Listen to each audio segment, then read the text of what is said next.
Hey, what's going on, guys? Griffin here from FilmSpeak. We're back. We're doing another live stream today. Thank you all for joining me on this Saturday, last minute. But you know what? I got a new microphone, and I've been really itching to test it out. So this is going to be the test to see how it all sounds and all that. But if you are new to the channel, this is very irregular. We don't usually do live streams a whole lot, but every now and then we do. We usually do video essays and stuff like that. So if that's your jam, if you're into just my stupid takes on the latest and greatest in pop culture, be sure to hit that subscribe button, give this video a like, all that good stuff.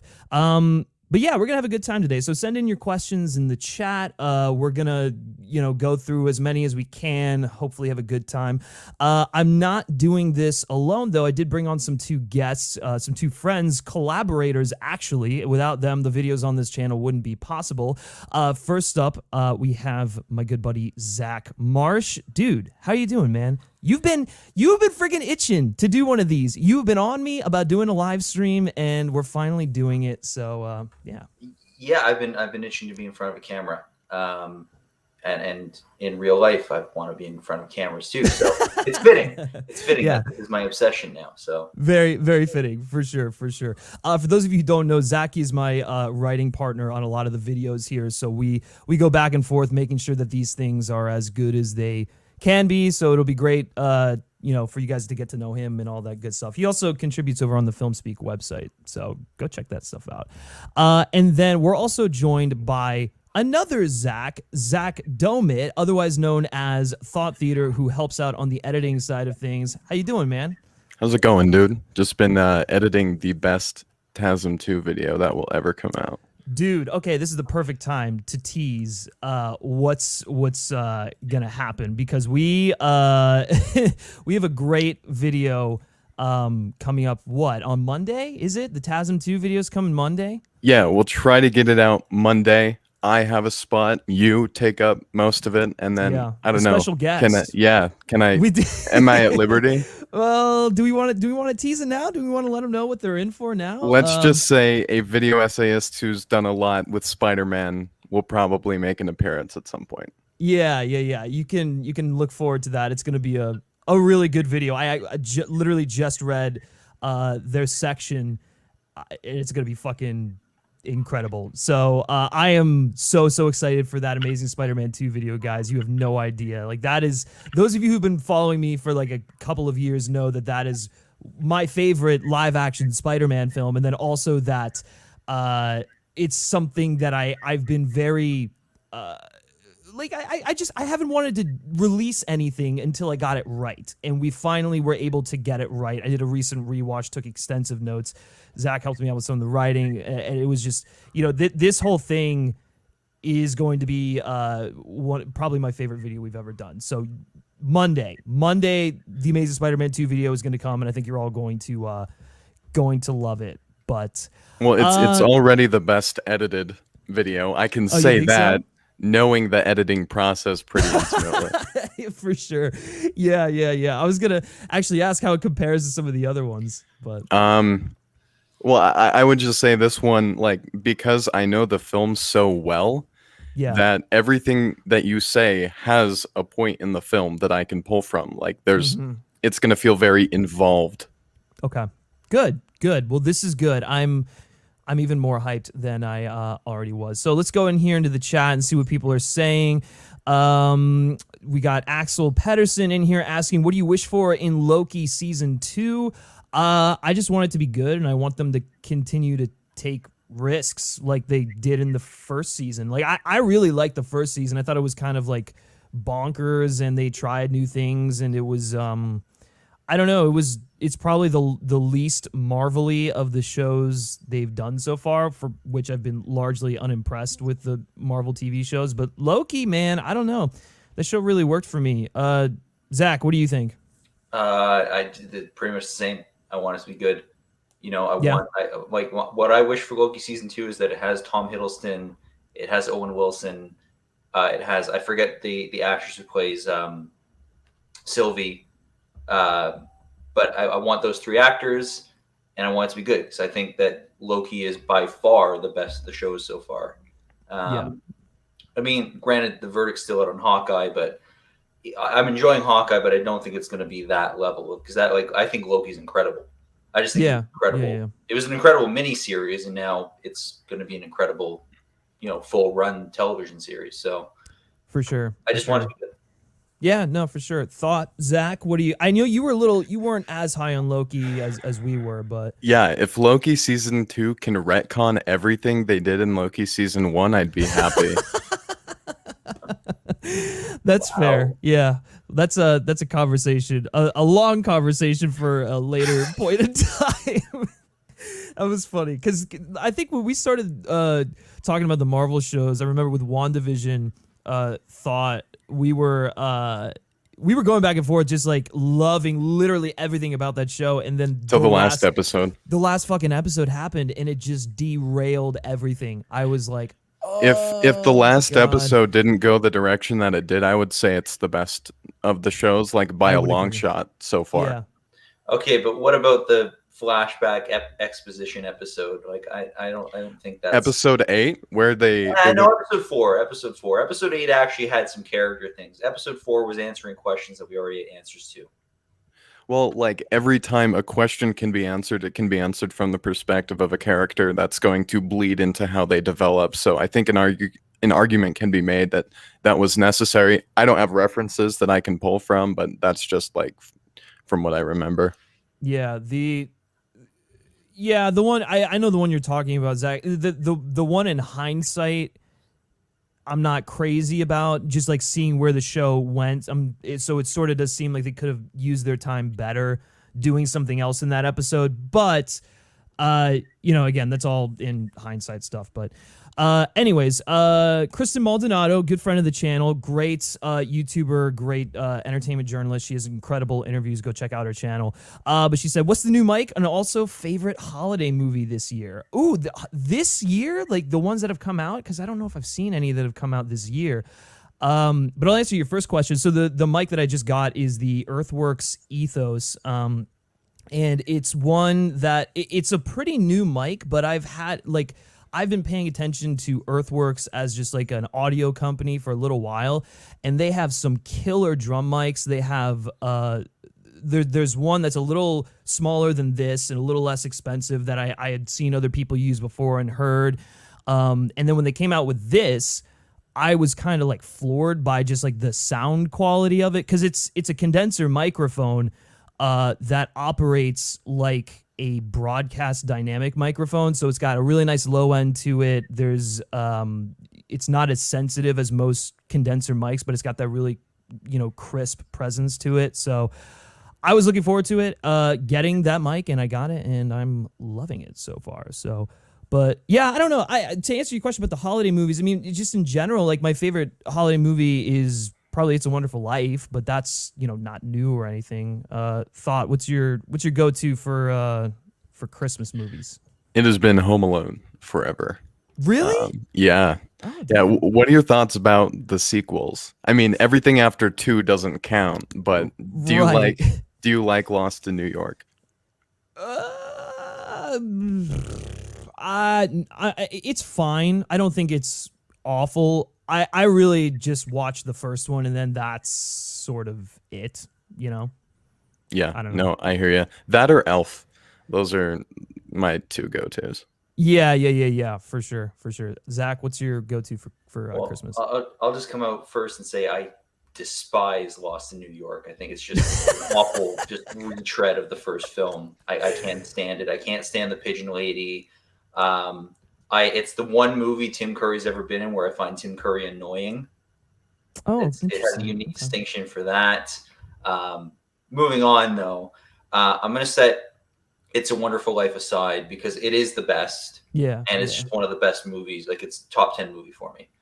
But as far as like, it's also got a lot of stuff that's not like Christmas about it, right? Like those first 2 hours about the life of this man. Yeah. As far as like Christmas movies go, A Christmas Story by a mile. Yeah. See, I can. You and I have had this conversation before. I can't get into that film. It just annoys me to no end. I think I might hate that movie. I'm the only person in my family that likes it. Yeah. Every year we watch it because I make them watch it, and I'm just like, Well, and then they go, "Oh, this piece of shit," and then I go, "Well, you're making me sit through the Santa Claus after this." So that's okay. That's fair. That's a good point. We have a couple super chats in here, which I'm going to get to in a second. Yeah, guys, if you want your question answered like immediately, we're gonna try and get to as many as possible. But if you want it answered like literally immediately, then you can feel free to send in the super chat. It is not required, but we do appreciate it. You help support the channel. So, Daniel Skinner asking opinions on the Kingsman franchise.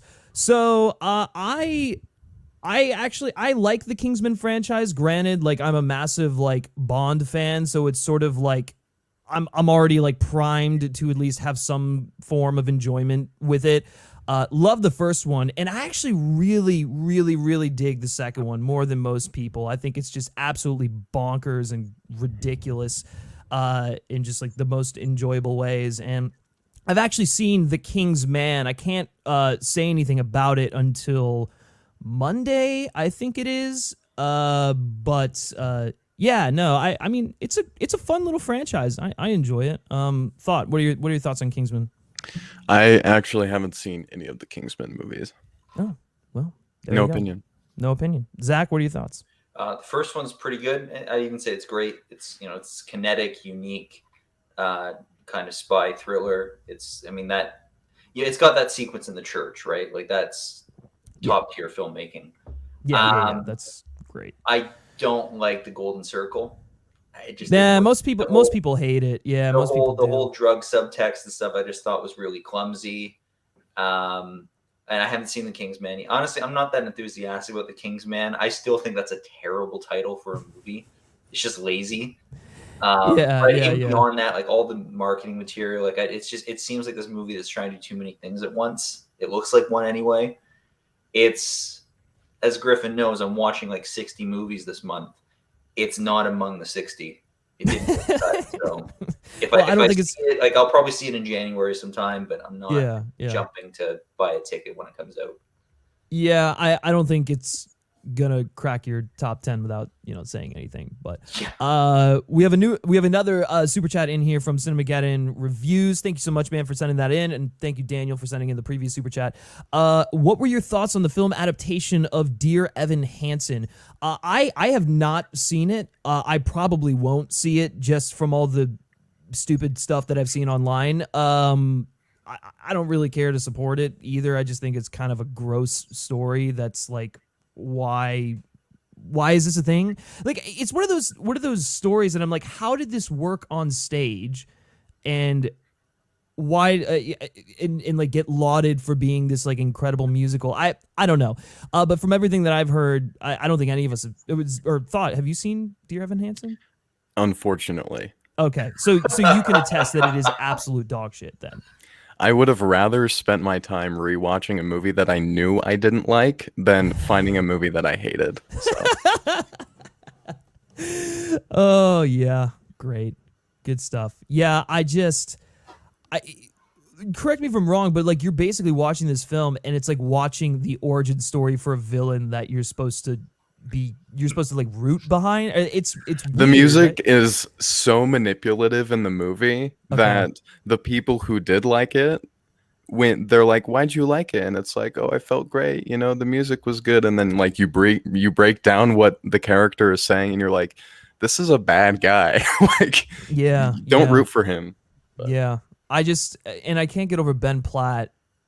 Just the horrible prosthetics, the wig. It's just like he looks like a 35-year-old man playing like a 16-year-old. And I know that used to be the norm back when like Grease was the biggest musical around, but that's not the way it is anymore. That's not how it is. Like, so it's just in a year full of musicals, this is not the one you should be watching. Let's put it that way.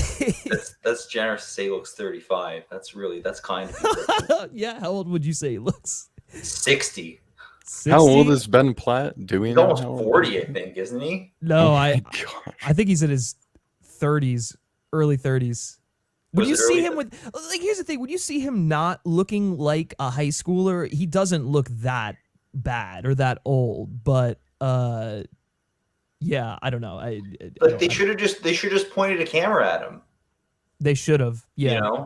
I haven't seen the movie yet. I'm not going to because I've heard terrible things, and I'm not having a good time with musical films this year. Like, you definitely have been.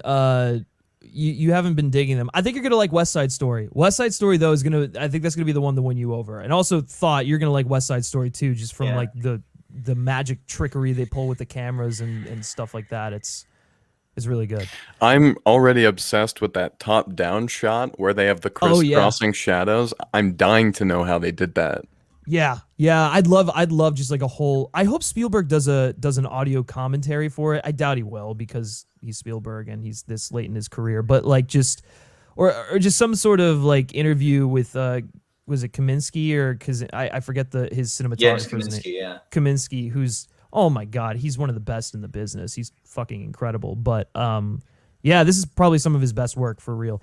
Also, we have confirmation that Ben Platt is actually 28. So I thought he was in his 30s. I thought he was like 37 or something. That's how bad the movie did at convincing me he was young. It aged him a decade. Yikes. Big yikes. Before we get into some more questions, one of the reasons actually I wanted to bring on Thought here, other than just being a great collaborator and friend and all stuff like that, is he's actually working on a short film, right? Which you're about to start a Kickstarter, or not Kickstarter, a Indiegogo on. Yep. So yeah, I actually wanted to have you on here to just talk a little bit about it because I know you've been working on it for a while. Yeah. So I am working on a short film right now called Trespassers. The campaign for it goes live on Indiegogo on Tuesday. It's kind of inspired by my two favorite genres, which are horror and thriller, but I've never seen like a convincing mashup of those genres before. So I kind of wanted to take the inciting incident of like Prisoners and kind of that story structure and then mix it with kind of how The Haunting of Hill House scares you. Yeah. Which I think like it's pretty clear what that means. Yeah, so, for sure. So it's not going to be that long, but I'm really proud of the screenplay. We're going to have a fantastic cast joining us with fantastic crew. I'm shooting it in my the town that I live in right now, which is not aesthetically pleasing at all, but I was able to find some fairly cool locations for it. So yeah, if you guys are interested in that, please mark your calendars Tuesday. I'm sure Griffin will retweet something on Twitter to no, of course. Yeah, I'm gonna donate, retweet, all that stuff like that. I'll actually, after the stream, I'll link the stuff, or I'll link his channel in the description and whatnot. But if thank you, man. Yeah, Thought Theater, all that stuff. But I'm really excited because you've been talking about like really going in on creating like independent films like this. And I know you've done a couple shorts, but nothing of this magnitude. And so I've just been like on the sidelines, just like cheering you on, just sort of like, I'm so stoked about this. So to finally see you start to put it into motion, I think is going to be really fun. Well, yeah, I mean, I've been talking to you for like the last year about a plethora of stuff that I want to work on. But the reason this one kind of came to life is I worked on a short earlier this year, and an actress that was on that short saw that I was making this one and was like, hey, this is kind of dope. She asked to read the screenplay, loved it, and then she's been trying to help cast the film. So our lead has been in he's been in Gotham. Like that's how about as high as, so it's not a no-name actor. Really cool looking guy. Excited for you guys to see it for sure. Yeah. No, I'm stoked about it. Yeah. All right. We have a couple super chats in here that I want to get to before we go back to some of the other questions. Daniel Skinner is in here. If you were paid $456,000 each to rank 31 on 31 horror movies with the Autopsy stream, along with Sean Chandler, Cody Leach, Brian Lomax, and Willie Scredia, would you accept the offer? Well, yeah, there's $456,000 to rank movies, so yes. Sean Chandler, if you're watching, man, I could use the money. Like, I'm not a horror junkie, so I think like I don't even know if I'll have seen all 31 movies that they're doing or whatever. But like, because is it 31 new horror movies or like all? No, well, have you ever watched the 31 on 31 series? That. What is it, like Cody Leach has done? It's like a big thing in like the horror community. I'm not like too in tune with it, but I know Sean has done it. You basically rank like 31 like horror films on a given topic on the 31st day of a month, and like it's big. Yeah. I've seen one of the ones Sean did. I don't know which one or what the theme was, or whatever. Okay, so I mean, caveat that I've maybe not seen every movie. Of course, I would do it. It's $500,000. $500,000 to rank movies. Easy. And I rank movies like every day. I have like 60 lists on Letterboxd to prove this. So yeah, exactly. Another super chat here from Devin May. Thank you, Devin. Thoughts on the Arcane series on Netflix? If you haven't seen it, is definitely worth a watch. I have not seen it. I have heard from so many people that it's like the best video game adaptation so far. I'm sure I'll get around to it. I literally just started Cowboy Bebop. I just watched like the first episode and I'm like digging it so far, but yeah, I don't know. I don't assume either of you guys have watched Arcane yet, have you? I haven't. I remember I saw it in my Netflix thing. So it's based on the games? Like Arcane mystery games or whatever? No, Arcane is based on it's League of Legends, if I'm not mistaken, which is like weird, right? Like it's sort of like, oh, this really critically lauded series on Netflix is based around League of Legends. It's kind of funny, but I guess it's a good show. I don't know. I'll check it out eventually, but I've got this past week with just like the screeners that I've had to watch. It's been crazy, but I gotta get around to it. Let me go back up to the top here. There's a couple of questions. I know Ronald E. Smith had a question in here. Good friend of the channel. I think there might have been a super chat that like disappeared from the top. No. I got that. That was Daniel Skinner. There he is. Okay. Ron, great guy, great, sports journalist, podcaster, and all that stuff like that. Genuinely one of my favorite people on the internet. Question: what are you most proud of from 2020, and what do you hope to accomplish next year? Stay well. So I guess from, well, at least this past year, I'll say 2021 instead of 2020. The thing I'm most proud of is just like what we've been able to do with the channel. Like just to get it to a place that I just, I'm just as surprised as, anyone that we're at a place where we've got like over 35,000 subscribers and like videos that are over 100,000 views and stuff like that. Like that's bonkers to me, especially because I've been on YouTube since like 2015 and, I've gone through like some ups and downs with the channel and stuff like that. But like discovering and really hitting the stride, I think has just been, I don't know. That's been a lot of fun. And then like collaborating with these guys literally on a daily basis has been an absolute blast. Like they can both attest to it, but like I annoy the shit out of them, but it's fun.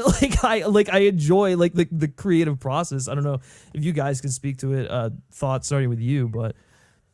Well, yeah, I'd say I'm most proud of being the reason FilmSpeak is succeeding right now. He's a big reason. Hey, wait, Lawrence is in here. One of our other good friends who helps edit for the channel. Got to give him credit. Shout out to. Of course. Yeah, but. Of course, it all started with that Zack Snyder's Justice League video.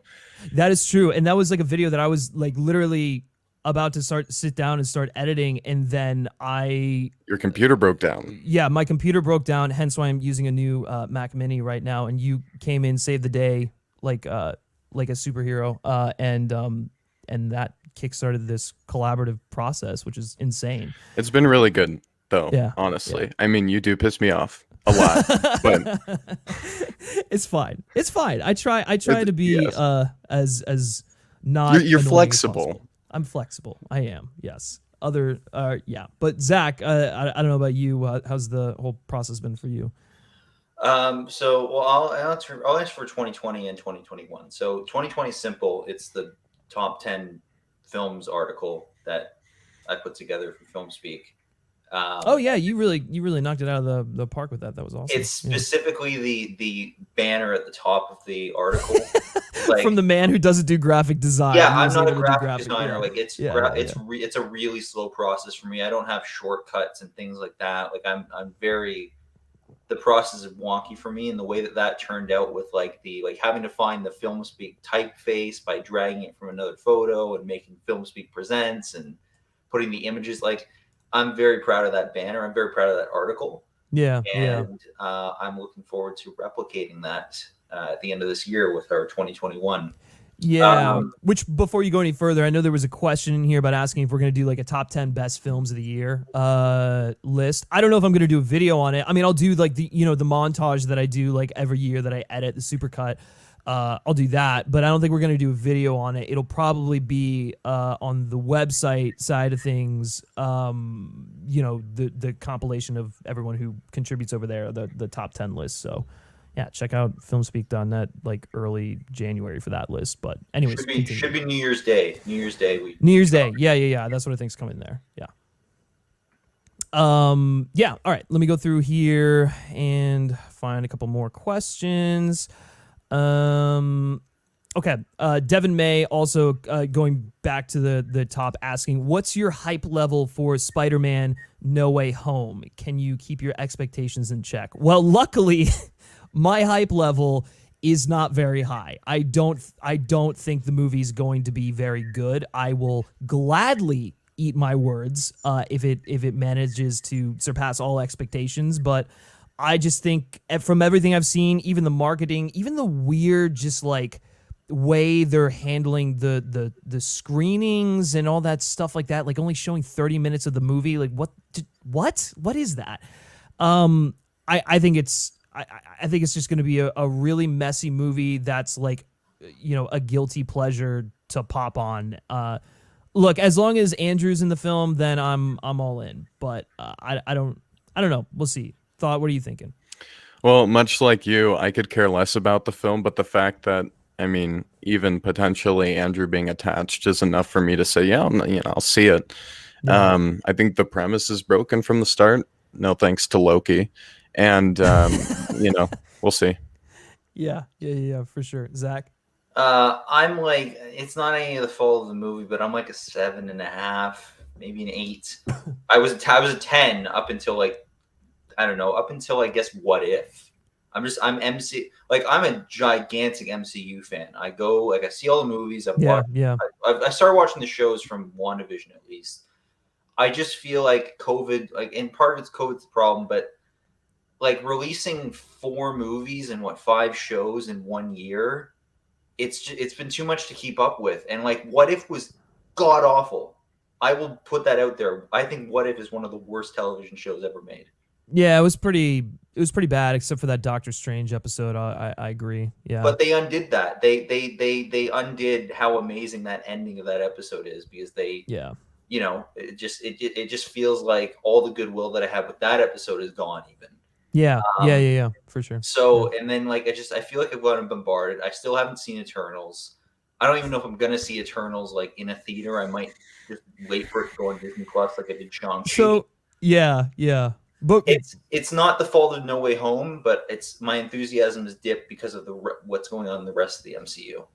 Fair, yeah. Which is, I even with some of the stuff that I've liked, I feel the same. It's just been it's too much, right? Like let's go back to the days where it's like, even I'd even take one movie a year. I mean, granted, I want more space in between, but like one more movie a year would bring back that special factor to it. I want to toss it to Thought though, because you brought up Eternals, and we're not going to get into spoilers here because obviously you haven't seen it, Zach. But Thought and I are on the exact opposite ends of the Eternals spectrum here. I very much dislike it. Obviously, made a video that's called Why Eternals Isn't Good. Thought loved it. I mean, you think it's like one of the best in the entire MCU, right? Yeah, I would say behind Guardians, it's probably the best. And the reason why is because it is one of the few MCU films that seems to care very deeply about character work, about arcs, not about expanding the universe. Really only the last 20 minutes contributes to any like actual world building. A lot of it is about how a superhero can relate to a human if it feels like fundamentally they're separate, and discovering what that humanity means. And it feels like Marvel has kind of lost its touch with that a lot. It used to humanize its heroes a lot, but now they just feel like statues that, are worshipped. So this kind of took the principle of idolization of heroes and asked the heroes to critique that. And I thought it was fantastic. Yeah, It's funny. Like so many of the things that you bring up about that are like things that I see. There's stuff that like I want to be able to get behind, but it's I think an execution is where it loses me, because I do agree that it is very different from anything we've seen in the MCU before. They tried new things. I appreciated like Chloe Zhao getting in there and like trying to work her magic on stuff. I just think that it was also like trying to juggle too many things, and it kind of lost a little bit of that intimacy for me. I feel like I've heard that about TASM too. You're right. I know this is your goal, right? You're like, I've heard this criticism about TASM too, and now people, are coming around on that. But I've heard you say the same things about Dune, and now look at you. Look, okay, this is breaking news here, folks. If you're watching this stream, you're about to get a revelation, because I don't think I've made this public on the internet yet, but or maybe on Letterboxd. But I had a rewatch of Dune recently. My fourth or fifth time watching it, let me mind you. So it is taking me that many viewings, but the film kind of works for me now. It's one of those things where it's just like I had to go in, like I think the thing that made it click for me was going in understanding that Paul is the bad guy, and like sort of seeing like interactions in new light, seeing some of the political turmoil kind of arise out of that, and then just I guess just seeing the inevitable arc that Paul is going to go on. I don't really know, because it's such a simple change, but I think like the first few times I was watching it, I was trying to just like watch it as a film without like this preconceived notion of this character is evil or whatever. But I it's one of those things where it's like I really have come to love the movie. Maybe not love, but I don't know where I'm at with it. But I really admire the movie. I like it now for sure. But it is something where I almost feel like all those commenters are like, well, you need to read the book. Oh, you need to read the book. I hate being that guy, but I feel like if you've read the book and you understand the story, the movie works that much better because you have that knowledge of like Paul's inevitable arc. I don't know if you guys feel the same way, but I feel, and I say this as someone who, I now have 2 Denny movies in my all-time top 10 because of Dune. You don't need to have read the book. The story's not that fucking complicated. And it's the thing that annoys me about Dune fans. Like they're just these like, oh, you don't get it. It's too deep for you. It's like, no, man, it's really not. You just have to really look at it and really focus on Paul and like what he's doing in any given scene, and the pieces come together. Yeah. And it is like it might be a thing like, you have to watch it 2 or 3 times if you haven't read the book. But it's not like it's this inaccessible Finnegan's Wake type of piece of literature, It's a dense sci-fi epic, with a story about a kid who is thrust into this life way before his time. His family gets murdered. He wants revenge, and he's it's this, and then it goes into this like chosen one narrative. That's a simplification of it, an oversimplification, but it's it's not like you're having to translate the Torah into English for the first time. Like it's just I don't get the people that say like, oh, you have to read the book to understand the movie. Everything that Zach just said, minus the plot summary about Eternals. Oh my god. All right, well, let's move on from that then.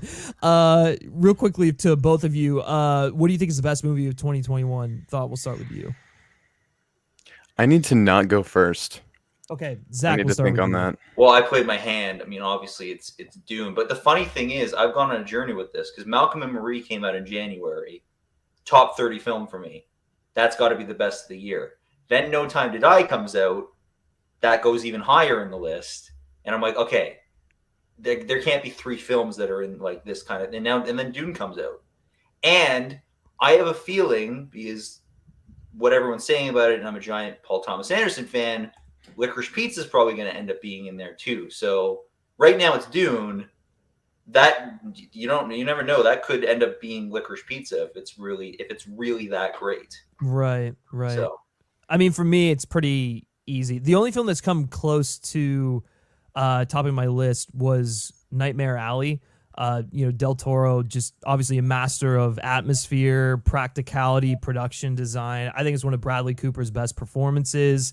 I just loved the noir aesthetic and everything. It was just like such a crazy journey to go on with that film, and I was sucked in from the beginning. I loved it. But obviously, No Time to Die. I mean, that's just a movie that no other movie has moved me emotionally like that. It's a film that it's like with 6 years worth of buildup, theoretically shouldn't. By the time it was coming out, I was just like, I just want to fucking see this thing. Like, I don't care if it's good. It has been 6 years since Spectre. I just want Craig's final film.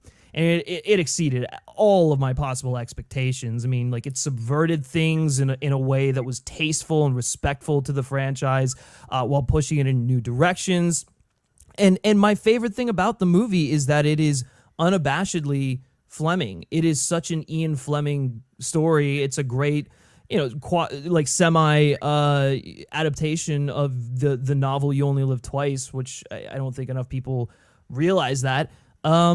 And Daniel Craig is fucking phenomenal in it. Like, he looks like he's having the time of his life, and he's digging deep into his emotions. So that, with the direction, the acting, the action, it's just, yeah, man, that's a special movie for sure, for me. But yeah, I don't know. Thought, what do you got so far? Yeah, I'm gonna have to say The French Dispatch. I really love that movie. Oh, that's right. You were a big fan of that. Yeah. The production design in that movie was like, I mean, in all Wes Anderson films, it's phenomenal. But like in that one specifically, I don't know, man. It was really well done for sure, and the music too.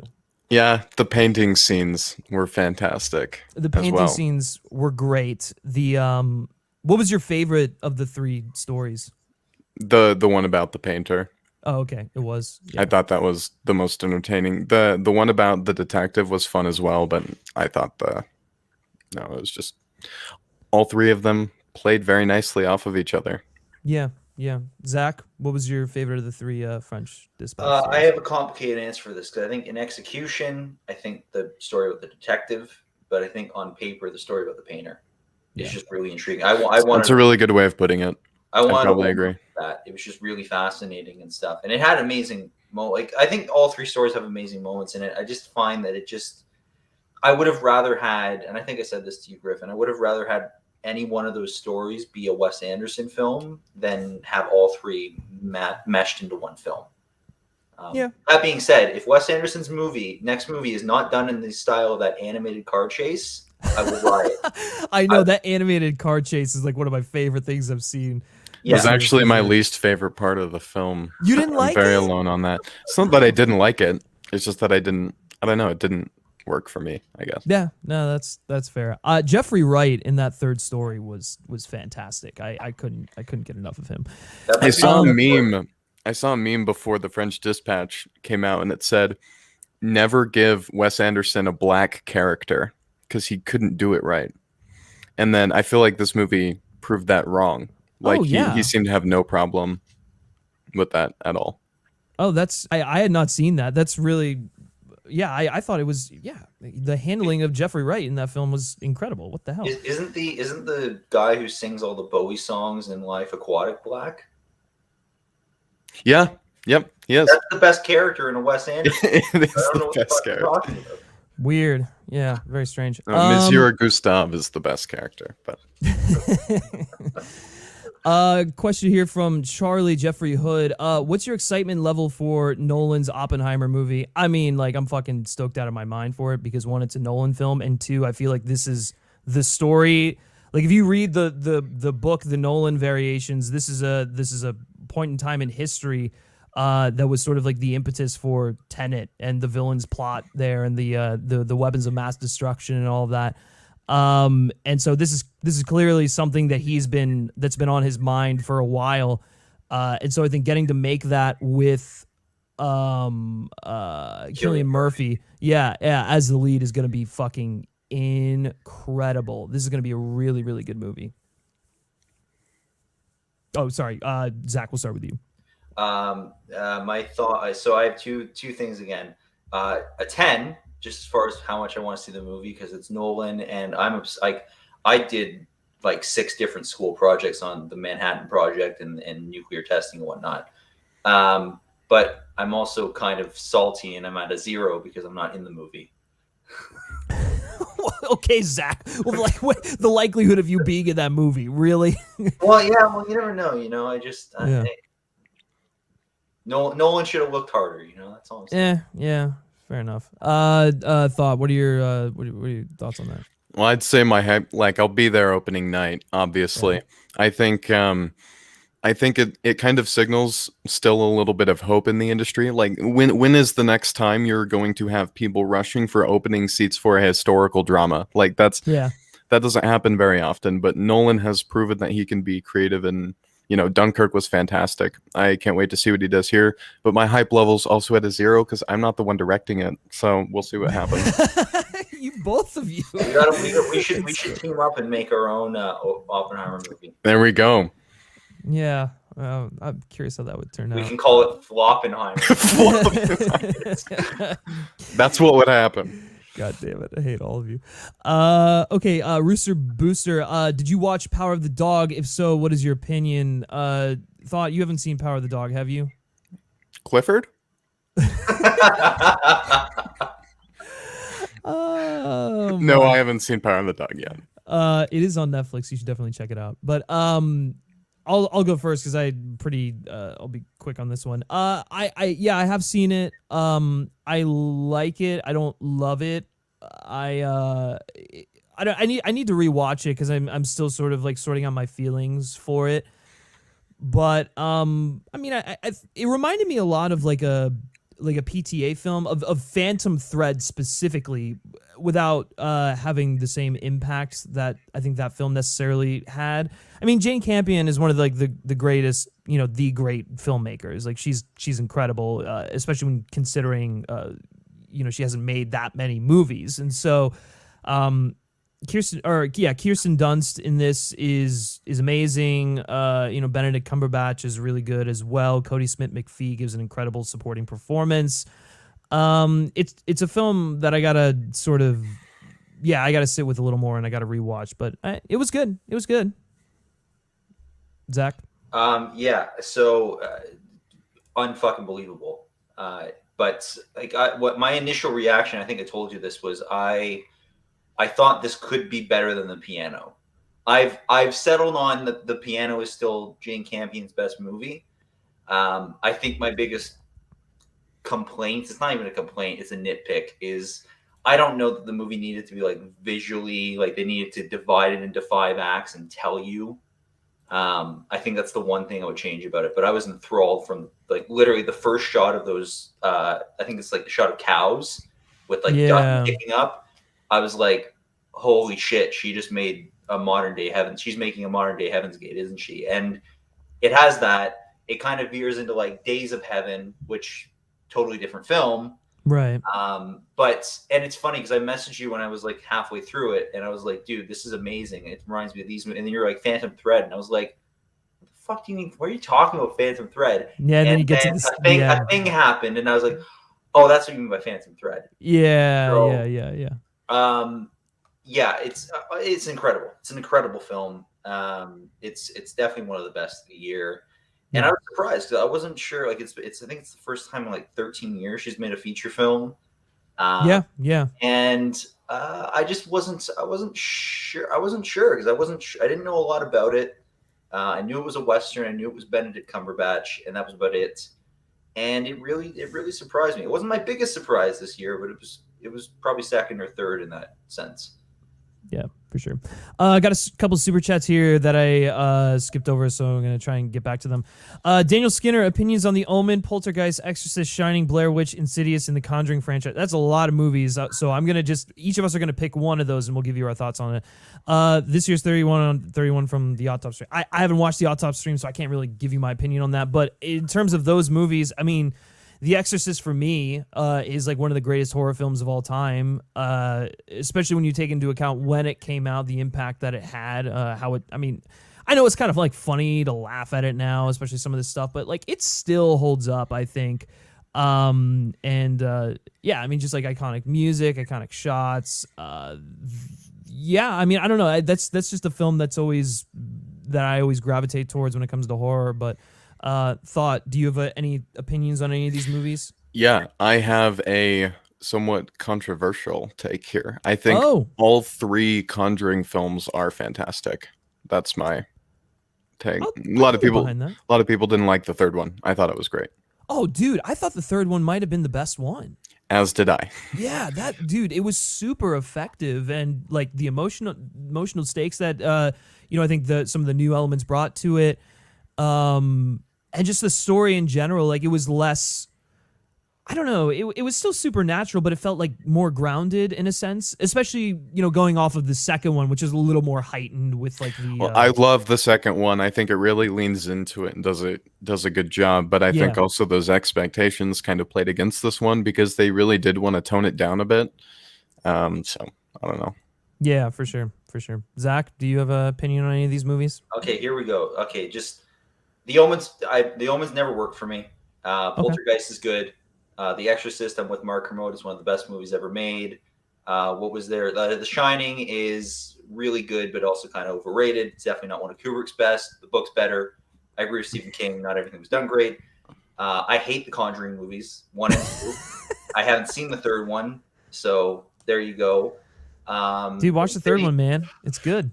Insidious. Floppenheimer is off. Yeah, you just got cast and then fired from Floppenheimer. I came up with the idea for Floppenheimer, so and I vetoed it. That's how.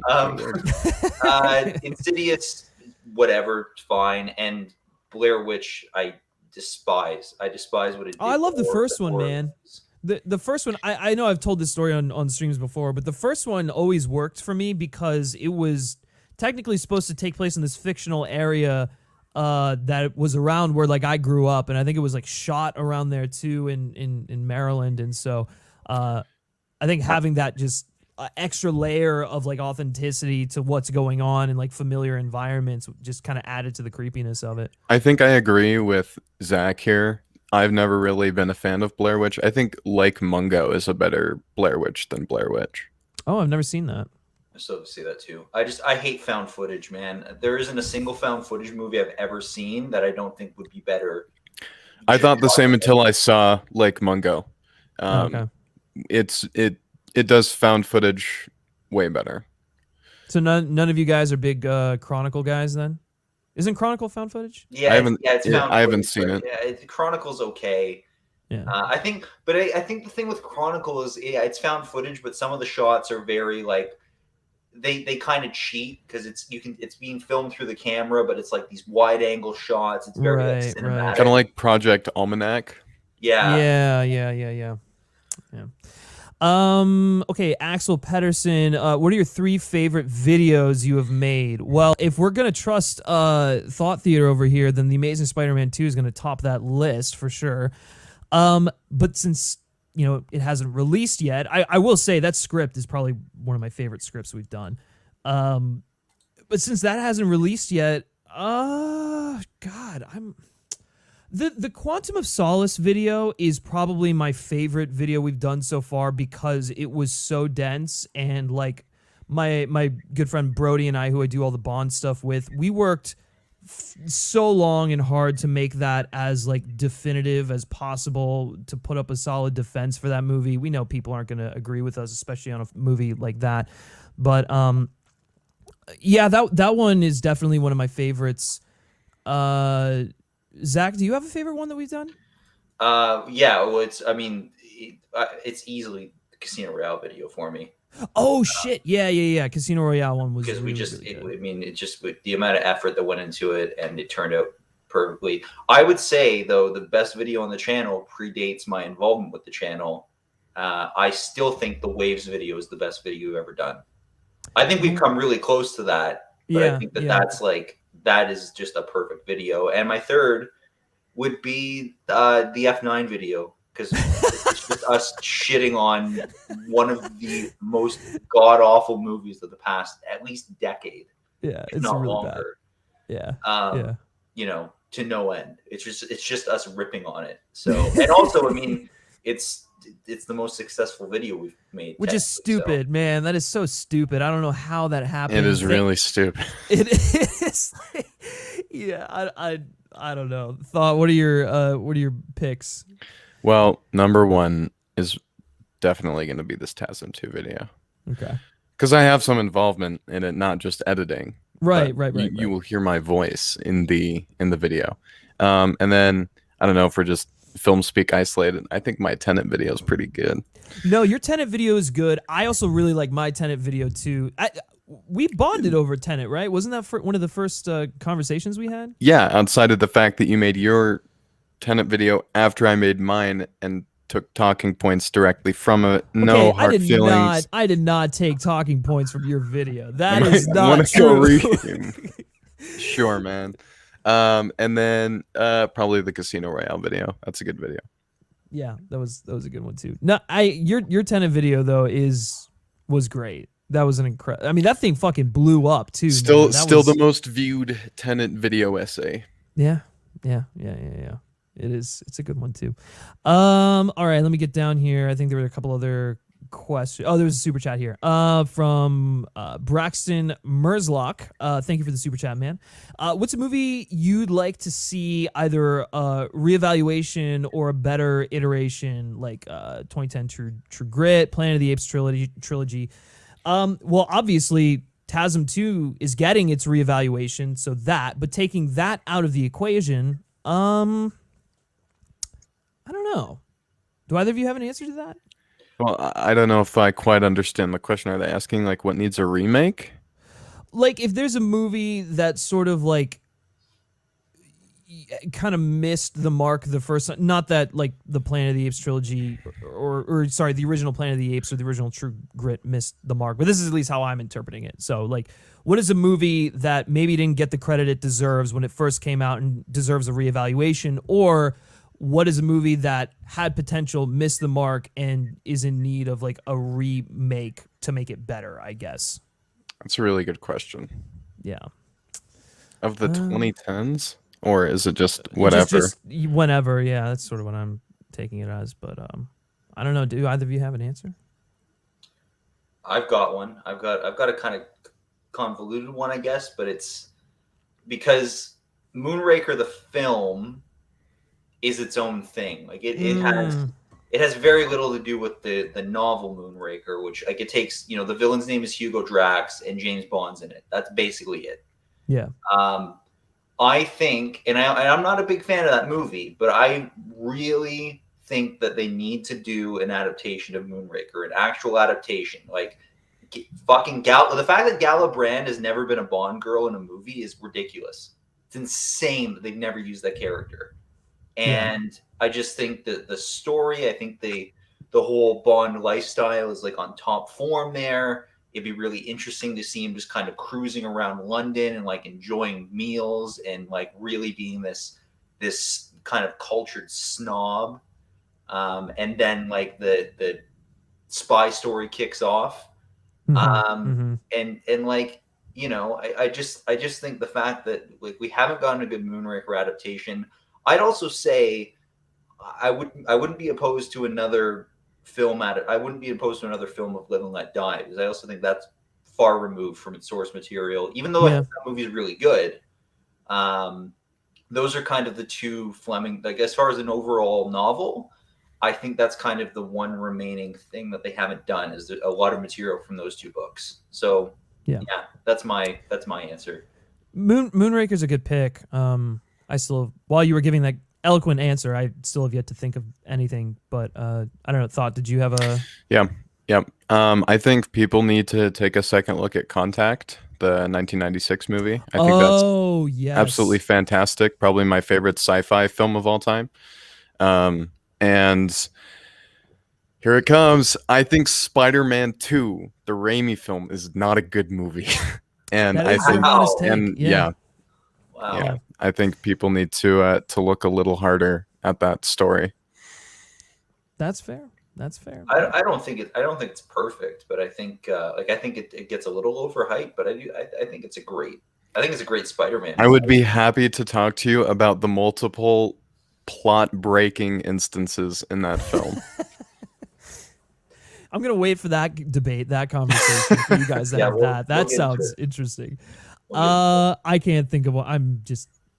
I suck at this. Anyways, Connor McCaffrey, what do you want to see from Tom Holland's second Spider-Man trilogy? I want to see Tom Holland be Spider-Man, not associated with Tony Stark. I just literally want a story that is centered around him, and nothing else. That's what I want. I want to bring it back down to reality here. You don't want another movie where it's every character picking up after his mistakes? As great as that sounds, no. Yeah, Thought, I guess starting with you. What do you I would love to see it be canceled. But if they do end up going through with it, I think they need to like seriously re-examine his character. Yeah, that's fair. Zach? I want to see Spider-Man in adulthood finally, because while Tom Holland is youthful, I think he's aged out of like the high schooler thing. Like at the very least, Peter Parker goes to college or something for the first movie, and then like like I want him like. I actually think I think it'd be interesting, like depending on what they do with No Way Home, because I know right now, like Jameson knows that Peter Parker's Spider-Man, but I would like at least like the middle movie to be Peter Parker like working at the Daily Bugle, and and whatever, he's with MJ, just a traditional like a Raimi like Spider-Man movie, and then maybe some kind of just big thing where I don't know, like Vulture comes back for the final one or something, like just some kind of big capstone to Tom Holland, because I think he's the greatest Spider-Man. And wow, you are on the wrong stream, buddy. I think he deserves a triumphant like finale to his tour. Well, not like he can still be Spider-Man, but as far as a solo film, I think he deserves like a real like something that really celebrates what he's done for the character. And Marvel knows that Tom Holland's Spider-Man is so bad that the third movie they're literally bringing back the other two better Spider-Man to do his job. Yeah, they don't. That's they don't where trust we're at. him. Yeah, they don't. I feel like they don't trust him to have a movie on his own. Like he always has to be babysat by someone, or like whether it's Tony Stark, Doctor Strange, other Spider-Man. Like I don't know, man. I think he's a great actor. Like I think he gets the character for the most part, but I don't think he's been given the opportunity to really like examine him in the way that like Garfield or even like Toby did to an extent. I think he's incredibly one-noted. He's not like he's a good actor, but there's not a lot to work with in the story. Well, yeah, I mean that's the thing. That's a conversation my friend Brody and I have all the time. Is he's just the aw shucks G Willikers kind of kid, and that's it. Like I don't see like any other thing to him. I mean, like there's like I think some of the post Endgame stuff was good. It was an interesting sort of avenue to go down, but at the same time, I don't know. I'm like, dude, I want to see a Spider-Man story. I want to see you trying to juggle all of these things in your life and like be a teenager or like be a college student. I'm just not getting any of that. He's not relatable. And I think that's the biggest thing for Spider-Man is like Spider-Man is the most relatable hero because he's like one of us. He's one of the people. He's the everyman just trying to make his way around, and then he's also like a good person at the same time. So I don't know. It's frustrating. I think it's interesting that his entrance into the MCU was like in large part because a billionaire blackmailed a minor into running away from home to fight an illegal crime. Like, yeah. All right. That's great. Yeah, very, very Peter Parker, right? Very, very Peter Parker. Question here from Tony Movie Chappie D9 Neil Blomkamp, #1 fan. Great to see you in here, buddy. It's been a while. Thoughts on Patty Jenkins no longer directing Star Wars Rogue Squadron? Well, that's not. I don't think it's 100% confirmed, right? Like, did she? I don't know. I think the movie's just delayed. I think she's still making it. Yeah, I can't remember whether she left or it's delayed. Yeah. Does this just prove again that Kathleen Kennedy has no idea what she's doing at Lucasfilm, just with her firing on her directors? I think it's a little more complicated than just like shifting blame to one person on Kathleen Kennedy.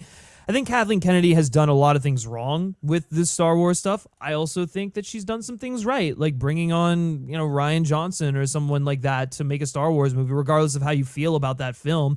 It is like a bold Star Wars film, and and I think that decision kind of got her in a lot of hot water with Disney because they wanted to go into a different direction. And so I think there's you know, some butting heads for sure. I just also think the sequel trilogy in general is an absolute disaster because no one had a plan for it. Like they had no idea what they were doing. I mean, yeah, okay, JJ set a lot of stuff up in the first film.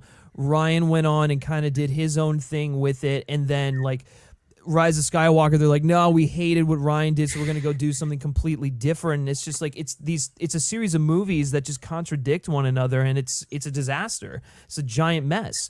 And I also think, yeah, some of the issues that have, you know, been going on, like the Phil Lord and Chris Miller Solo fiasco, obviously Patty Jenkins not making Rogue Squadron or whatever the hell is going on with that. I don't know. I feel like there's just a lot of, like, people aren't getting on the same page with either her or something. And I mean, even like Rogue One, which is a Star Wars film that I love, had its issues, right, with Gareth Edwards and you know, what's his name, Tony Gilroy, having to come in to like do reshoots and stuff like that. Like it worked fine for that film, but I also think that the fact that had to happen in the first place is just that shouldn't be happening with every movie. So I actually thought, I don't know if I've gotten your take on a lot of the Disney Star Wars stuff, but how do you feel about that whole thing, specifically Kathleen Kennedy too? Well, all due respect to Patty Jenkins, but if she was kicked out of directing this movie, I think that's one of the few decisions Kathleen Kennedy would have made correctly in regards to the Star Wars trilogy. I don't think Patty Jenkins is a great director. I think she can make movies, but Wonder Woman 1984 was one of the biggest abominations of cinema that I've ever had the displeasure of watching. So if she's going to follow that up with a Star Wars movie, it's like, come on, man. That's I think the whole sequel trilogy is pretty bad. I think the closest thing to getting something good was The Last Jedi. But to me, it was very clear that Ryan wanted to tell a very specific story and tried to fit that very specific story into a world that wasn't really built for that story. So it ended up feeling a lot messier than it needed to. At least, like, I can find some sort of admiration. I think he's a good director. I mean, I think Knives Out proves that, despite what you think. It's like good editing, good pacing. He knows how to work characters. I just don't think Patty Jenkins does. Yeah, for sure. Zach, how do you feel about the whole sequel trilogy, like the Star Wars fiascos that continue to happen, basically? So I'm going to go out right over the hot take. I don't think Kathleen Kennedy's the person in Star Wars that doesn't know what the hell she's doing. I think Dave Filoni's the guy that doesn't know what the hell he's doing. What the fuck are you saying? These things that are just these fan servicey callbacks filled things that have no, like, The Mandalorian has no fucking story. There's no story. I agree. It's just a bunch of The Mandalorian is very bad. Yeah, I don't like The Mandalorian either, but I don't think that, like, I think that's also an instance of, like, Filoni and Favreau, and, like, there's more. If you want to see, like, what Dave Filoni is good at, go watch Clone Wars. Go watch Clone Wars isn't good either, man. What? No, okay, no, that is bullshit. Clone Wars is amazing. Like, I don't know. I think Dave Filoni understands Star Wars more than anyone else, and he should be the person making the decisions for the creative side of things, in my personal opinion. But I don't know. So you think? But I don't think you can fault Dave Filoni with all of this. You know, the film side of things. Well, no, but I don't think that the films overall have been like the disaster that people paint them to be. Like, I think the sequel trilogy is an incredible pair of films that has all three of them. A pair of films. Third entry that there's shits all over both of them, right? Okay. And the Rise of Skywalker and Solo, correct? I like Solo. The Rise of Skywalker is god awful. It is almost the worst Star Wars movie if Rogue One didn't exist. So no. What are you saying? What are these? Griffin, this is not new. These are some extremely hot takes, Jesus, and I agree. That is How do you know think that I despise Rogue One. I know, and I still don't get it. I will never understand that. We want to talk about movies that don't have any character work in them. Those are like those characters are cardboard, and that's part of being complimentary to say that. And it just takes me out of the movie. Like I have no desire to watch it again because the characters are just I don't sympathize with any of them because I don't know how any of them are, and then they just all get killed, which is great for me because I don't see them again, except I do because now they're making the Andor show series. So, yeah, after you watch Andor, you can watch Rogue One and be like, there is a ton of character here. Yeah, I don't want to watch Andor though. Andor. I don't want to commit to that. Oh my gosh! Wait, come on. Yeah, okay. Jake has a great point here. Attack of the Clones is much worse than Rogue One. Yes, it's better by a hair. No, really, you're gonna say that? I would say a Rise of Skywalker is worse than Attack of the Clones. So. Well, yeah, but that's at least Attack of the Attack of the Clones has like a story. Yeah. Like I don't know what the like Rise of Skywalker. I don't know what like 90% of that shit is, but. Well, see, here's the thing. I'm gonna call back to Trespassers here for a second. Oh, self-doubt, yes, very, very common thing. I'm always like, maybe I'm not that good of a writer, but then I remember that in the biggest franchise of all time, the line written. Somehow Palpatine returned, somehow made it through every single board meeting onto set. It was said in multiple takes and no one raised their hand. I can do anything, man. Yeah. Look, I mean, for me, true. My thing with that is Promising Young Woman won a fucking Oscar for its writing. So awful movie. Not a good movie. Thank you. Any writer should be emboldened by that with that. Shut up, Griffin. I know you're trying to push back on any bad movie. Scolding. If you've ever put pages into a script, you can do this. You can do this. Well, because that screenplay won an Oscar for its writing. The biggest takeaway here is that even if I disagree with one of these takes, is that you can do anything. You can write. Look, if somehow Palpatine Returns made it into the conclusion to one of the biggest film franchise in history, yeah, you can do everything. You can do anything. I know. People in the chat are a little. They're going crazy about this Promising Young Woman take. I don't want to get into it. I'm not going to get into it here, but I love it. So. At least you have me on your side, guys. You don't worry. It is a stain on Bo Burnham's career.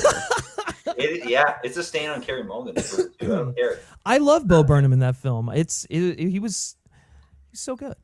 All right, let's move on from this disaster. Jake also has a question I forgot to get to earlier on. What are some of your guys' favorite horror films? Let's go with you because this is a great opportunity for you to talk more about Trespassers, but also something that isn't a film but a mini series that you also really liked. So, yeah, I would say my favorite horror film of all time is probably Hereditary. That film, I genuinely had to sleep with the lights on and could not look in the corner of my room for a solid couple days after seeing that. That one shook me to my core. I also really like A Cure for Wellness. I don't know if that would count as a horror film, but I definitely think it does count as a horror film. The Lighthouse is fantastic. As is The Witch. Robert Eggers he's got his finger on the pulse of something really good right now. I hope The Northman is great as well. I don't know if that's horror though. But Midnight Mass is the best piece of media ever created, in my opinion. It's really good. I was skeptical when Griffin initially told me it was as great as it is because we disagree a lot. That just happens. But watch through that, has the best character writing. It's not a horror in the conventional sense where it's like ooh boo scary. It's more like maybe I'm not a good person and I should like change how I treat people kind of horror. Absolutely fantastic. Midnight Mass is like, if I had to, like, I don't think anything is like Midnight Mass might genuinely be the best thing I've watched all year. It just, no other film like was posing questions and interrogating things that I have been going on in my own life, with faith and stuff like that. I think it's, and not even necessarily in faith either. Like there's so much more to it than that, but specifically in that way, especially being raised growing up Catholic, I think you can relate to a lot of that stuff in there. But there's also a universality to it that I love. Yeah, and it's just beautifully written, beautifully shot. Mike Flanagan is the fucking man. It so kind good. of did the impossible of doing a very thorough commentary on religion without being, blasphemous or offending in any destructive kind of way. It wasn't pushing anybody away. It was offering different kinds of perspectives. It didn't give clear answers about what comes next, but it offered different possibilities and interpretations. I'm going to do the IGN. There's a little something for everybody, but like genuinely, there is a little something for everybody in that show. Yeah, for sure. Zach, what's your favorite horror? Well, we touched on one that's up there. I mean, The Exorcist, obviously. Jaws is very high on my list, but actually, one of the ones that Thought pointed out is I was just racking through, like, from number 1 down. The Lighthouse, in my opinion, is the greatest horror movie ever made. You love The Lighthouse. Dude, it's so close to that top 10. It's like number 13 right now. Yeah. I wish it would get a 4K release. I really do. Oh my god, dude! Seriously, A24, please release that in 4K. I actually hate that because I got the Blu-ray like the first day it came out, and I kind of hate that I jumped on that because like it's got to have at some point in time, like it's either it's gonna have or like the Criterion Collection is gonna try and pick up on it or something, and it's like. It's a visual feast. It's got 2 of the greatest performances in fucking cinematic history. The fact that like yes, the guys, not only were they snubbed for the nomination, they both should have won the Oscar. Like it's like, and for me, like Willem Dafoe's amazing, but Robert Pattinson's work in that movie is like every actor should watch that film. Yeah, every single actor. Yeah, it's sublime. It's up there with like Peter O'Toole and Lawrence of Arabia for me. Yeah. So, yeah, just as a movie, The Lighthouse for sure. I should also probably mention Malignant and The Night House are both fantastic films that came out this year. Dude, in the Malignant, horror realm. That I loved how just unabashedly batshit Malignant was. That fucking when the thing happens in that movie, it's not like you didn't see it coming, but you didn't see it coming in that particular way. And it just like James Wan is a fucking madman. I have a funny little story about Malignant. Yeah, so I was told, avoid spoilers, and I'm on scrolling Facebook and, my eye catches one of someone who had seen it and they're like, so basically the movie was like an origin story of a bad video game. And I'm like, dang it, I can't believe I saw that spoiler. And so I go in and I'm watching the movie and like nothing about video games ever happens. And so I'm expecting this disgusting twist because that would have been awful. Yeah. And then it didn't do that at all. And I ended up loving it. Also, The Empty Man. I think you and I both agree that that's a fantastic movie. Yeah. Oh my God. I'm so happy. There was a film that I wanted to see, but then you watched it and you started hyping it up. And I was like, okay, fuck. I really very good. This. Holy shit. Like, I don't know what I was expecting, but it sure as hell wasn't that. Like, it's very Fincher, but like, it's like more cerebral. And it's like, it's wild. That is a grossly underwatched and underappreciated film. All right, let's go through a couple more questions here. If I recall, actually, really quickly, that film did not even... Like, the release was so unbelievably small that it didn't even make back like 5% of its budget. Yeah, it was because there was like it got caught up in like the Disney Fox merger, right? Yeah. And then like Disney landed with it, and they were just sort of like, well, we don't fucking know what to do with this, so we're just gonna dump it here. And it was I think it was literally only in theaters for like a week. Oh yeah, a week. It was or a week. Like yeah. I really just. Yeah, I mean, I don't know. David Pryor, who directed that, the whole process the whole thing that he had to go through, just in order to, let that movie see the light of day is just sort of insane to me. And he didn't have to sacrifice any of his creative vision either, which I think I'm more shocked by that is like wholly his own stuff, Speaking of the Disney Fox merger and underrated movies, it's not a masterpiece or anything, but I liked Underwater. Underwater was great. Yeah, I thought it was too. real good. It got delayed to shit because I think it came out like it was like a year and a half or 2 years later than it was supposed to or something. Yeah. And I thought it was good. I thought it was really good. It wasn't perfect, but it was really disappointing to me that it was like a because January is like where all the shit movies go to die. Yeah. And it kind of deserved better than that. No, I look, I agree. I think the first time I saw it, I was like, I don't know how I feel about this. And then I watched it again and I was like, oh, okay. Yeah, I kind of just appreciate the boldness of it. The stuff with like spoiler if you haven't seen Underwater, but like the stuff with Cthulhu at the end of the movie was like absurd.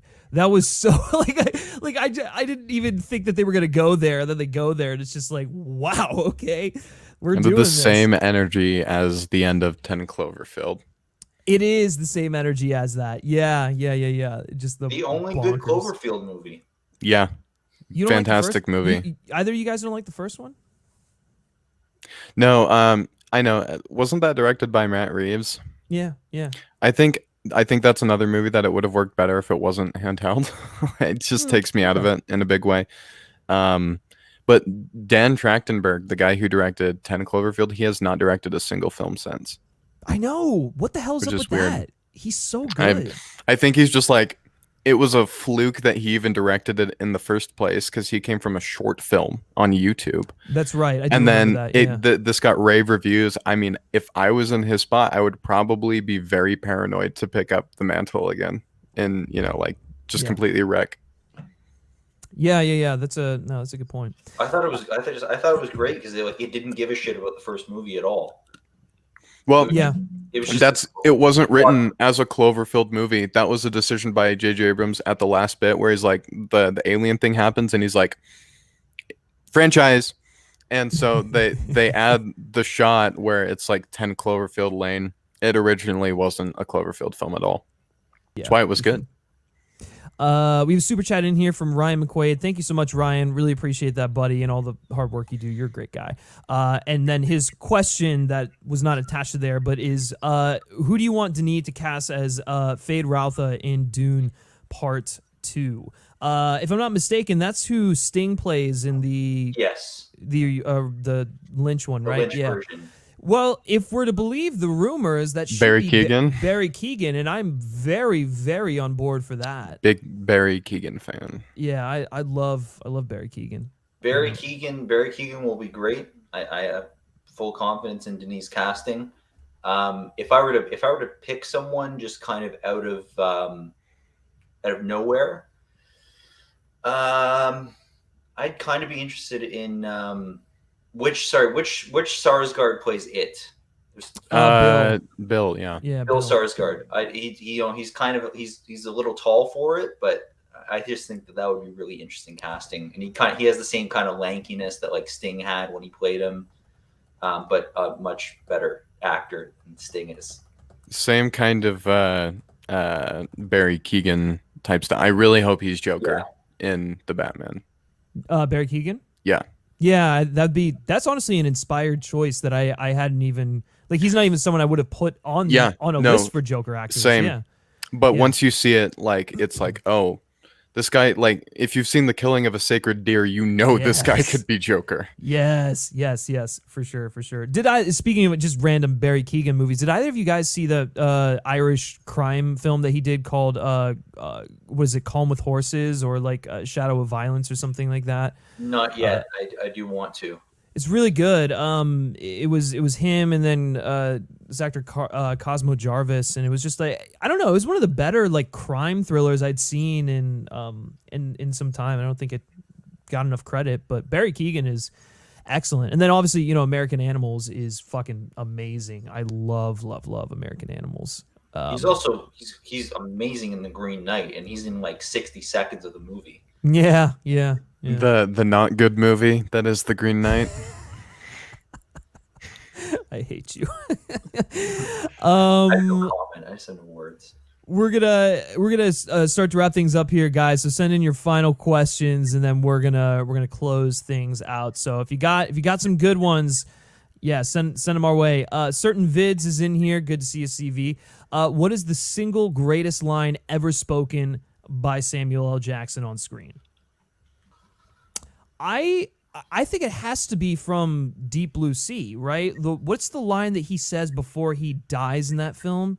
Isn't it just about how they're gonna like close the tank and kill the shark, and then I guess that's the thing. He's like trying to give an inspiring speech about he's just like very plainly stating the plan, and the shark all of a sudden fucking eats him out of nowhere. Yeah. That is like one of the greatest Sam Jackson moments ever. Even as someone who thinks that movie's stupid as hell, but like that scene is good. But a line, I mean, it has to be the snakes on the plane line, right? That's iconic. That's the archetype. But I think for me, there's a lot of lines in Pulp Fiction, right? Like there's the whole Ezekiel 25:12. Yeah. And then the restaurant, you are the weak and like. But I honestly think that the first time Brett interrupts him and he snaps back, I don't remember asking you a goddamn thing. It's just like, actually, no, sorry, Jackie Brown, AK-47. Oh yeah, okay. When you have to absolutely positively kill every motherfucker in the room except no substitute, hands down. That's one of the greatest lines in a movie. Period. You're a big Jackie Brown guy, so I was thinking you were going to say something about that. Yeah, but I don't know how that slipped through my mind initially because for anyone watching, Jackie Brown is Quentin Tarantino's masterpiece. It's the best movie of the 1990s. I will not hear any arguments to the contrary. Okay. All right, thought. Let's bring it down to earth here. What's my Quentin Tarantino take or my Sam Jackson line? Sam Jackson line. Then we can go to your Tarantino I like take. the line from Avengers where he says the council's made a decision, but given that it's a stupid ass decision, I've elected to ignore it. I think that's a fantastic line. I think Once Upon a Time in Hollywood is the best Tarantino film. Yeah, that's my second. That's my second. It's not far off, but I would say taste. Personal taste is probably what pushes Jackie Brown to the front for you, but I think in just like a craft technical level, the way he writes his characters, the way he builds out a story, I think Once Upon a Time is his best film. For me, like as much as I love Once Upon a Time, I think Inglourious Bastards is the film for me that I don't know. I think that's just like a masterclass in directing, script. Like the opening scene in that film is fantastic. Eli Roth acts in that film, and he just bothers me as a person. Oh, okay, gotcha. That's very understandable. Totally fair. I think my biggest issue with Inglourious Basterds is like the opening scene might be like it could be the best individual scene in a Tarantino film. And the rest of the film is really good. It just never peaks in the first 5 minutes. Yeah, it's nowhere near the height of that scene. See, I actually think the scene at the bar where Fassbender is going undercover, that gets pretty close to matching that opening scene. Yeah, I'd at least say it's probably the second best scene in the film. Sure. Yeah. I think then like when they first introduced like as much as you hate him when they first introduced Eli Roth and he bashes the Nazi skull in, that's the way they build up to that is really cool as well. Yeah. That's a good point. And Christoph Waltz I think is just I mean he's great in general, but in that movie, I mean that's the film that just like skyrocketed. When you think Christoph Waltz, you think Inglourious Basterds. Exactly. I really admire Quentin Tarantino for like people saying he's a white supremacist, so he makes a movie about hating Nazis, and then they say he's a racist, so he makes a movie about like slaves being freed. I just like he is such the anti-critic in a lot of ways. Yeah. I think he's I would say he's probably misunderstood in a lot of ways for sure. Also, Oscar Film Forecast saying, "Where the hell is my the super suit line from The Incredibles?" That is a really good. That is not the line. It's like, where is my super suit? It's honey, where's my super suit? It's not where the hell is my. It's PG, bro. I would forget that he's in Incredibles for some reason. I do too. Yeah. But then you watch and you're like he's great. That character's great. I always forget it's Samuel L. Jackson. Yeah. Let's see if I can find a couple more. Oh wait, there's a super chat in here I want to get into real quick. Who is the tallest between the three of you? Well, I don't even. It's Thought, right? Because you're over 6 foot, right? I'm 6'2". Yeah. Yeah, I'm 6 flat, so. Oh wow, I'm the shortest out of the three. So there we go. Yeah, but you're the shortest by like half an inch, aren't you? I'm like 5'10", 5'11", so by like a couple, or I guess by half an inch. I don't know, but there you go. Thank you for the super chat. All right, let's take 2 more questions, and then we're gonna close up here. So make them good ones. We will not be closing out on bad questions. So, let's see. Do you guys see any in the chat that are good that we can maybe go through, or? I gotta put my glasses on so I can scan it quickly. Let's see. Oh, actually, real quickly, Joe Fletcher saying Tick Tick Boom is his favorite film of the year. Did you watch Tick Tick Boom yet? I did. Did you like it? I thought it was fantastic. Okay. Yeah. I quite liked it.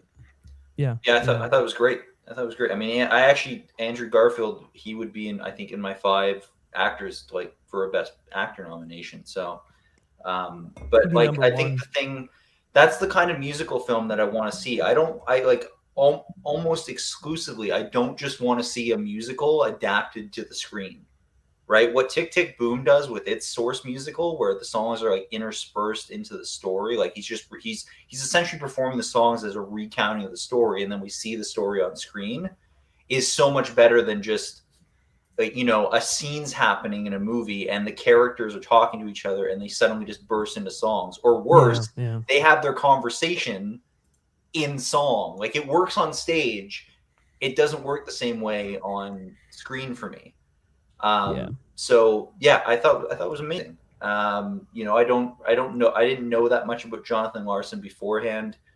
I mostly I knew, like, obviously I knew he wrote Rent, and that he died like right before the premiere.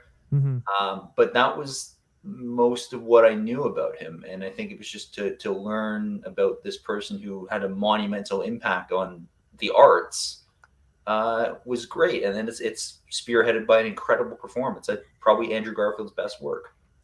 Yeah, I still say his work in Silence is his best. I was gonna say Silence probably takes the cake. Yeah. Oh, and then and I mentioned to you, Griffin, as well, there's the first film in the Red Riding trilogy. He's unbelievable in that film. And that was right before The Social Network. So a lot of people haven't seen that. Yeah, for sure. Demetrius here asking best film script for you guys, not movie, but just script. Good question. That is a fantastic question. Yeah, I know my answer immediately. I know mine as well. Oh, fuck me. All right, well, you guys go first. I got to think about that. Go ahead, Zach. Chinatown. Okay. It's perfect. It's perfect screenplay. Yeah. I'd say mine is Prisoners. There's a really good screenplay too. Oh, fuck me. I mean, the one that I always, God, I don't know if it's my favorite per se. But I love the script for Casino Royale. I feel like just like the way it kind of sets the foundation for stuff that, Craig's tenure will eventually circle back to, I think is just really, I don't know. There's a lot of poetry in that script that I like. I mean, obviously, Social Network, I think that's just kind of a cliche answer, but it's also just brilliant. Also, can I just interject as well, like in terms of just the dialogue and none of like the story interspersed. I think probably The Big Lebowski. Yeah, that's a good one too for dialogue. You know which one I don't think gets enough credit, and it's another Sorkin script, but one that I absolutely fucking love is Steve Jobs. Steve Jobs is a really, really, really good script. Seth Rogen's only good role he's ever had. Are you not a big Rogen guy? Are you a big Rogen guy? I think he's funny sometimes. All right. This is the end.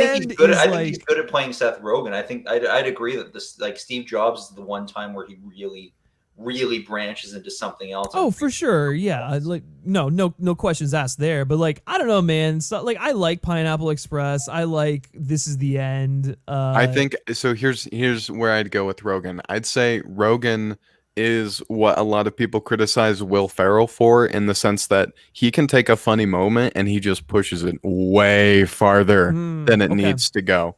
Like he's Ryan Reynolds if Ryan Reynolds was fat and a stoner and not funny. Like that's Seth Rogen. He's definitely the better of the two well-known comedians whose last name is Rogan, though. Well, yeah, that's that's true. I watched a Joe Rogan stand-up the other day while I was driving, and I read the comments after, and it was an awful special. Like, he flopped hard, and 99% of the comments were just, thank God he has a podcast. Yeah, imagine that's the thing. You hear the Joe Rogan Experience, and you think it could be worse. it could be worse. Jesus Christ. All right, we will end. We'll have one final question here. First of all, from Aiden Diamond. No question here. Just want to say that you are my favorite YouTuber, and I really enjoy your videos. Thank you so much, man. That really means a lot to me and to all of us. That yeah, I really appreciate that. Thank you. Let's shit. All right, Zach and I will answer this one quickly, and then we'll just get one more, and then that'll be the wrap up. But Oscar film forecast. Any updates on who you would like for the next Bond? Still Golding and Cavill. Yeah, those are still my pick. Or I'd also throw Dan Stevens in there. I think Dan Stevens is a really. Oh my gosh, yeah. I know somebody who'd be happy to hear that. Oh yeah, the Mr. Legion over there. Also, fun fact: if you want to know why people always ask why are there random clips of Legion in your videos, that is all Thought Theater Zach Domitz doing, and I approve of it because Legion is fucking fantastic. Brilliant. Yeah, really good. Anyways, but yes, Henry Golding and Henry Cavill and Dan Stevens are probably my top 3 picks for right now. But honestly, it'll probably be none of them. So I have no idea. But I need to add one to the mix. Oh yeah, go for it. I think Richard Madden would be a fantastic Bond. Oh yeah, fuck, I'm an idiot. Yeah, Richard Madden was also on my list too. I really like with The Bodyguard, especially, that completely like got me thinking that way for sure. Zach, what are your picks?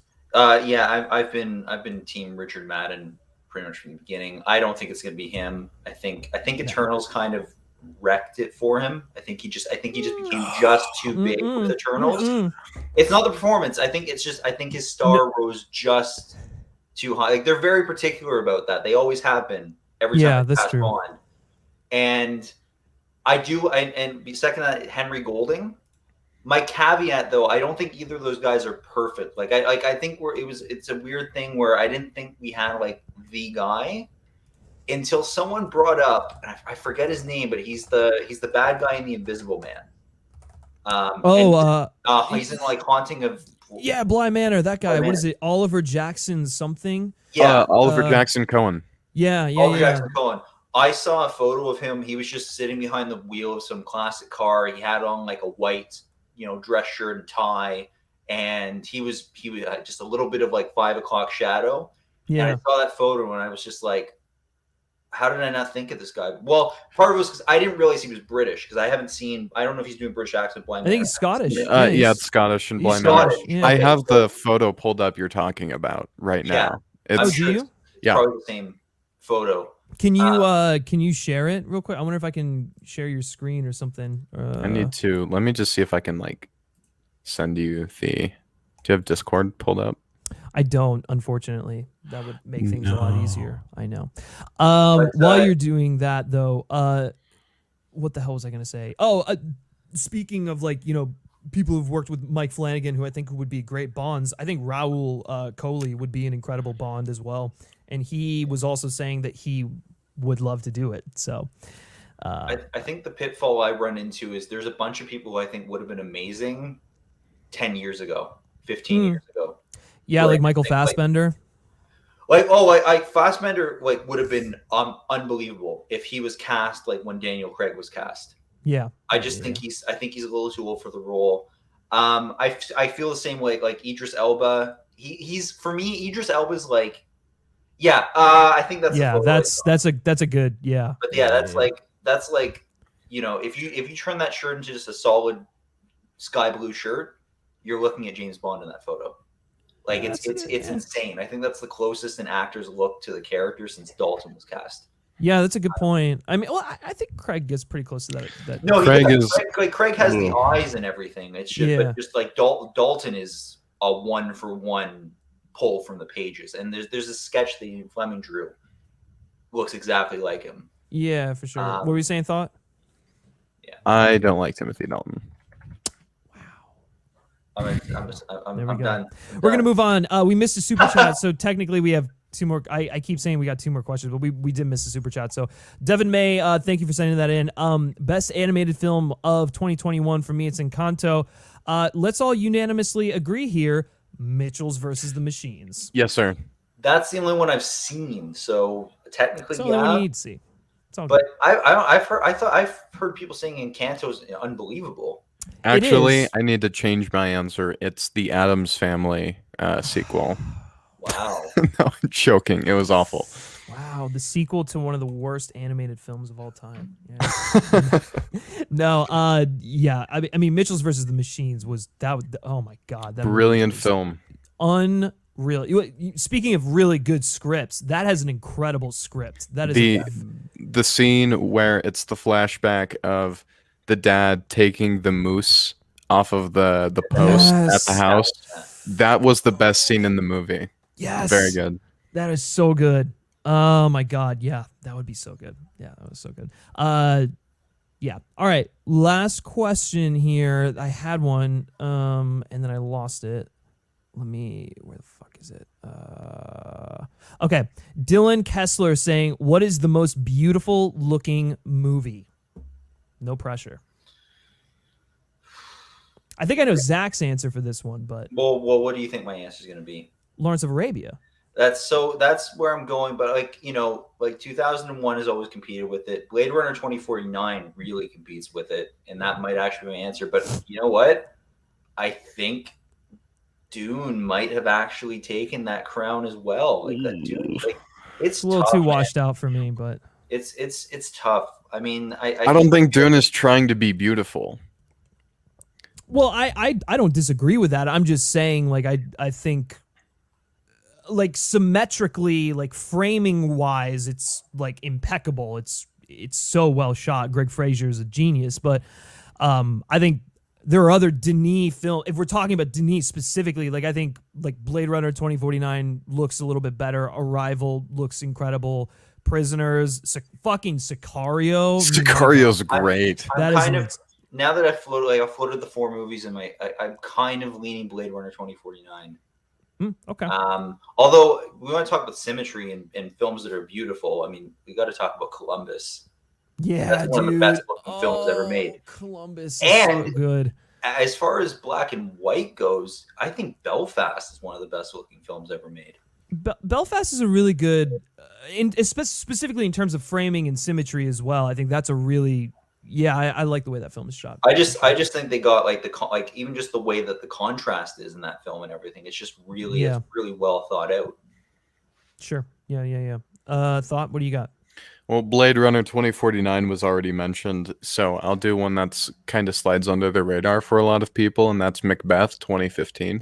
Ah, you son of a bitch! You stole my answer. That was a good one. Yeah, it's a good movie. It is a great. No one saw it. No one saw Macbeth. Go fucking see that movie. There are a couple shots from that movie that I think Roger Deakins directly pulled from for Blade Runner 2049. There's a specific one where Macbeth is like emerging from the dust and it's very gold, and that's very akin to Ryan Gosling's character in Blade Runner 2049 entering the dust. Vegas. Yeah. That's fuck. That would be my pick as well. But to go with something else. I really like the way Dunkirk is shot. I think Hoyt van Hoytema is an incredible DP. And Her looks better than Dunkirk, man. What?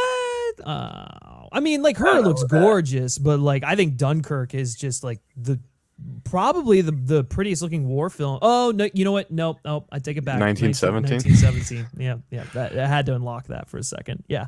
We pretty much all chose Cheeky Deacons. Yeah, we did. Well, it just DP of shows choice. he's the fucking man. I mean, I almost went with Skyfall too. So even like some of my backups are Skyfall's just fantastic. like, yeah. Sicario's Fent looks amazing too. Yeah. And actually, the Day of the Solado completely ruined the visual style. Oh yeah, but did Deacons even shoot Day of the No, Solado? he didn't. No. That movie's just really bad. It's really bad. It shouldn't have been made.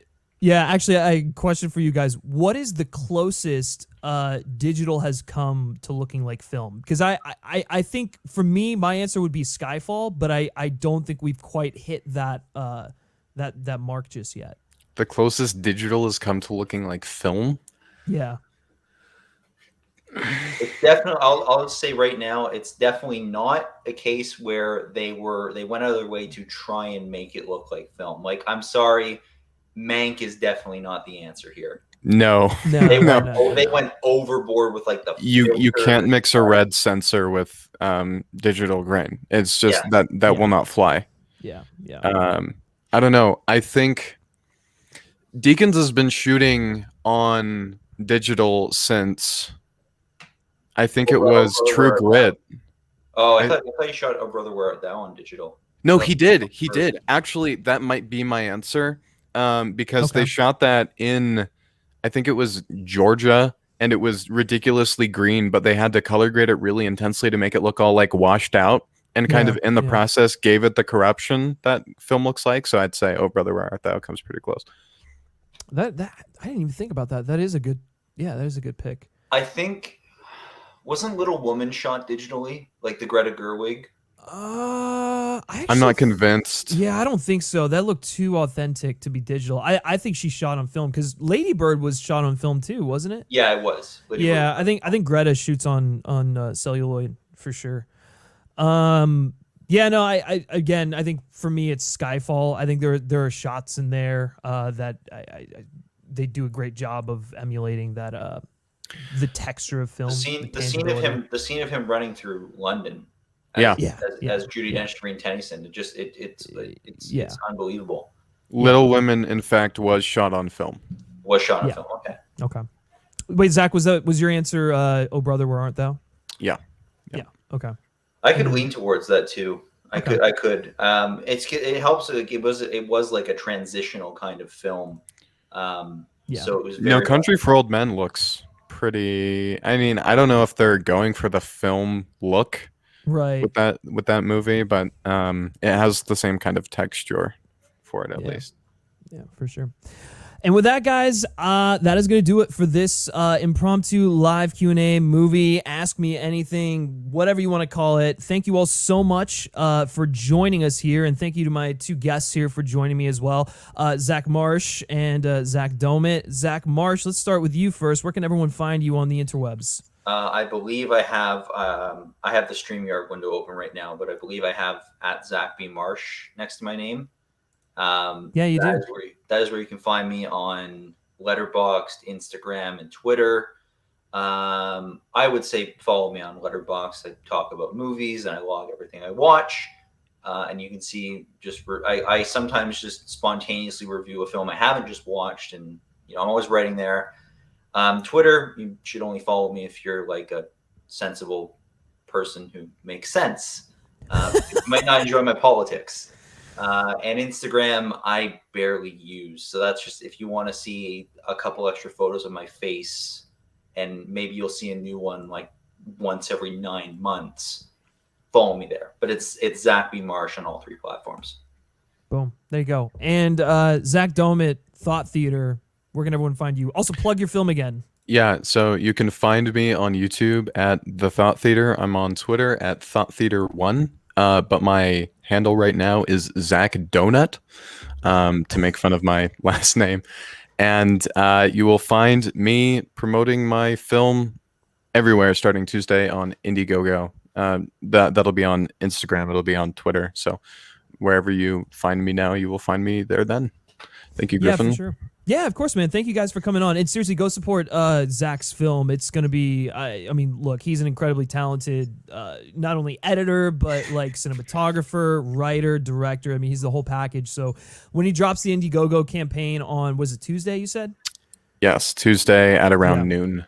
Yeah, I'm going to be retweeting it and all that good stuff. So definitely keep an eye out on the FilmSpeak Twitter, on my personal Twitter, and all that good stuff. You guys know me. You know where you can find me, at Griff Schiller on Twitter, or follow the FilmSpeak Twitter at _FilmSpeak. Again, we have TASM 2, the Amazing Spider-Man 2 video, dropping hopefully Monday. I think it's going to be Monday. We just have to get a sponsorship approved, but it should be Monday. And it's got a surprise guest in it, and I think you all are going to really dig it. So very, very proud of that one. And yeah, if you haven't done so already, be sure to like this video, share with your friends. Well, I don't know if you really want to share this, rambling with your friends, but subscribe to the channel and all that good stuff for more video essays and all that good stuff. All right, guys, thanks so much for joining us. And until next time, take care.